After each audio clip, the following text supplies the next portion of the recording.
MIG limited ने forfeit किए हैं 40 शेयर्स जिनकी फेस वैल्यू है ₹10 पर शेयर और इनको इशू किया गया है एट अ प्रीमियम ऑफ 40% यानी कि एट अ प्रीमियम ऑफ ₹4 पर शेयर। ये शेयर्स इशू किए गए थे राज को, जिसने अप्लाई किया था 48 शेयर्स के लिए। इसका मतलब ये 40 शेयर्स जो हैं वो प्रो राटा बेसिस पे अलॉट किए गए हैं टू राज। अब राज ने एप्लीकेशन मनी जो कि ₹6 पर शेयर है वो पे कर दी। इसमें ₹2 प्रीमियम के भी इंक्लूडेड हैं, मगर वो अलॉटमेंट के ₹2 पर शेयर नहीं पे कर पाया, जिसमें ₹1 प्रीमियम के भी थे। और जब उसने फर्स्ट कॉल के ₹3 पर शेयर नहीं पे करे, जिसमें ₹1 प्रीमियम के भी इंक्लूडेड हैं, उसके शेयर फॉरफिट कर लिए गए। आपको यही बताना है कि जब इसके शेयर फॉरफिट किए जाएंगे तो शेयर फॉरफीचर अकाउंट में कितना अमाउंट क्रेडिट किया जाएगा। 4 ऑप्शंस दे रखे हैं, आपको उनमें से सही ऑप्शन को टिक करना है। ऑप्शन ए में ₹288, ऑप्शन बी में ₹200, ऑप्शन सी में ₹192 और ऑप्शन सी में ₹160। ठीक है, ये 4 ऑप्शन हैं, इनमें से आपको सही ऑप्शन को टिक करना है। तो स्टूडेंट्स ये काफ़ी इंपॉर्टेंट क्वेश्चन है और इसमें एक ऐसा पॉइंट है जो बहुत सारे स्टूडेंट जो है वो नहीं पकड़ पाते हैं, नहीं पहचान पाते हैं। ठीक है स्टूडेंट्स, तो मैं आपको उसको आसानी से पहचानना बताऊंगा ताकि आप गलती ना करें जब ऐसे क्वेश्चन का सॉल्यूशन आप बना रहे हो। तो स्टूडेंट्स राज ने देखिए अप्लाई जो किया था वो किया था 48 शेयर के लिए, उसे मिले थे केवल 40 शेयर्स। अब उसने इसका मतलब कंपनी से 8 शेयर्स एक्स्ट्रा मांगे थे। उन 8 शेयर का उसने एप्लीकेशन मनी भी एक्स्ट्रा दिया होगा। एप्लीकेशन मनी है ₹6 पर शेयर, यानी कि उसने ₹48 जो है वो पहले से ही एक्स्ट्रा एप्लीकेशन मनी दिया हुआ है, जो उसको लौटाया नहीं गया होगा। याद रखिएगा, ये पैसा जो है आगे अलॉटमेंट में ट्रांसफ़र कर दिया गया होगा। ठीक है स्टूडेंट्स, अब जब इसे अलॉटमेंट देनी है वो देनी है 40 शेयर्स की। अलॉटमेंट मनी है ₹2 पर शेयर यानी ₹80। उस ₹80 में से ₹48 तो पहले से आए हुए हैं, तो इसका जो अलॉटमेंट पे कॉल्स इन अरियर होगा वो ₹32 है। ठीक है स्टूडेंट्स, इस बात को याद रखिएगा। अब यहाँ पे एक चीज़ और नोटिस करनी है आपको स्टूडेंट, जो बहुत काम की है, वो ये कि इसका अलॉटमेंट का जो प्रीमियम है वो ₹40 होगा, क्योंकि अलॉटमेंट पे ₹1 प्रीमियम के लिए जा रहे हैं। तो अलॉटमेंट का प्रीमियम है ₹40 और अलॉटमेंट का अरियर है केवल ₹32।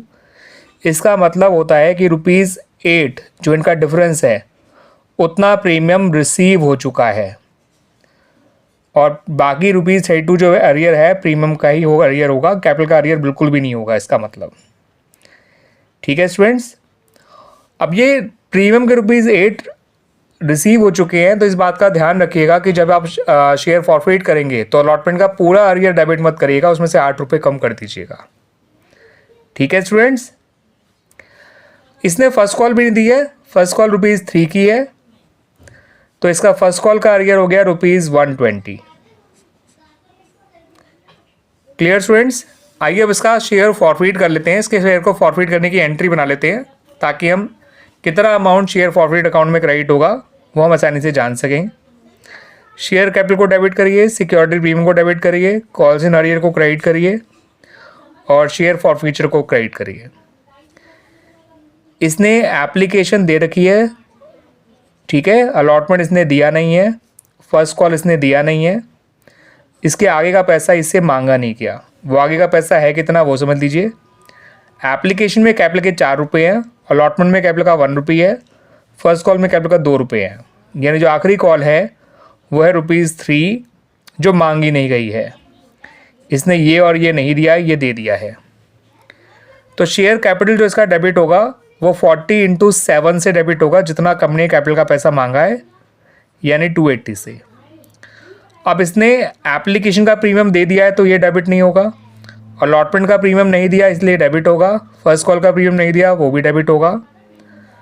40 शेयर इसके पास है, 40 × 2 होता है 80। लेकिन ध्यान रखिएगा स्टूडेंट्स, मैंने आपको भी बताया है कि प्रीमियम के अलॉटमेंट वाले जो ₹8 वो मिल चुके हैं, क्योंकि अलॉटमेंट का अरियर ₹32 है केवल और अलॉटमेंट का प्रीमियम ₹40 है। तो जब भी अलॉटमेंट का प्रीमियम या अलॉटमेंट का अरियर अलॉटमेंट पे दिए जाने वाले प्रीमियम से भी कम होता है, तो इसका मतलब होता है कि डिफरेंस के बराबर प्रीमियम मिल चुका है। तो इसने अलॉटमेंट का प्रीमियम नहीं दिया है, फर्स्ट कॉल का प्रीमियम नहीं दिया है, तो लोगों को लगेगा इसने टोटल 80 रुपीज़ नहीं दिए हैं प्रीमियम के, लेकिन 8 रुपये अलॉटमेंट का प्रीमियम मिल चुका है, क्योंकि अलॉटमेंट का अरियर सिर्फ 32 रुपये था और जबकि अलॉटमेंट पे दिया जाने वाला प्रीमियम ₹40 था। तो अगर अलॉटमेंट का अरियर अलॉटमेंट पे दिए जाने वाले प्रीमियम से भी कम होता है तो डिफरेंस के बराबर प्रीमियम मिल चुका है, और जो प्रीमियम मिल चुका है वो डेबिट नहीं किया जाता। एप्लीकेशन वाला प्रीमियम तो पक्का मिल चुका है, इसलिए वो तो डेबिट वैसे भी नहीं होना था। अलॉटमेंट के प्रीमियम में से भी 8 रुपये मिल चुके हैं, इसलिए अलॉटमेंट वाला प्रीमियम 32 डेबिट हो रहा है। फर्स्ट कॉल का प्रीमियम बिल्कुल नहीं मिला, इसलिए वो पूरा 40 डेबिट हो रहा है। आप ऐसे समझ सकते हैं प्रीमियम को आपको 72 रुपीज़ से डेबिट करना है। ये बहुत इंपॉर्टेंट पॉइंट है। ये प्रॉब्लम तब आएगी जब अलॉटमेंट का अरियर अलॉटमेंट के प्रीमियम से भी कम होता है। तो ऐसे में हम ये मानते हैं कि डिफरेंस के बराबर प्रीमियम मिल चुका है और जो प्रीमियम मिल चुका है वो डेबिट नहीं कर सकते। अरियर आप जोड़ के लिख लीजिए, 32 अलॉटमेंट का अरियर था और 120 फर्स्ट कॉल का, तो दोनों को जोड़ के जो अरियर होगा टोटल वो हो गया 152। 280 और 72 होता है स्टूडेंट्स 352 में से 152 कम करेंगे तो एग्जैक्टली बचेगा 200, यानी जो पैसा शेयर फॉरफीचर अकाउंट में क्रेडिट किया जाएगा वो है ₹200। ठीक है स्टूडेंट्स, तो इसका मतलब जो हमें ऑप्शन दे रखे हैं उनमें से जो ऑप्शन नंबर बी है that is the right answer. ठीक है students, the right answer is option number B.